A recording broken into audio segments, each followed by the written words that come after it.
I do have to wonder if there is also a degree to which she's being a fall guy in some ways or fall girl for the Biden administration, because one of the criticisms of her recently, we talked about this earlier this week, was that the CDC, when it came out with the question about whether or not people should take tests before they remove themselves from isolation, she basically said that's up to you. The CDC said that's up to you. But one of the problems is there aren't enough tests. That's not Dr. Walensky's fault. That's the Biden administration's fault. So some of this, I wonder how much of this is blaming her for failures administration-wide. Yeah, no, I wonder about some of the machinations that are going on behind the scenes. We know that Dr. Walensky is an advocate of these rapid antigen tests. She wrote papers about this before she became the CDC director, touting their utility in terms of doing exactly what we're asking them to do now. Determine if someone is still contagious. She wrote scientific papers about this.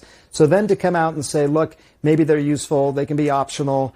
Maybe she is the fall guy on this, because the fundamental problem is if we don't have enough tests. If we had enough tests, I think it's very clear to everyone that the guidelines would be different. That you should test. If you're positive, you stay home. If you're negative, you can go out. You're not contagious.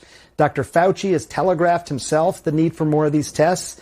And so you also see some fracture lines between the CDC and Dr. Fauci over this issue as well. It's been a problem the entire pandemic, Jake. And it baffles me still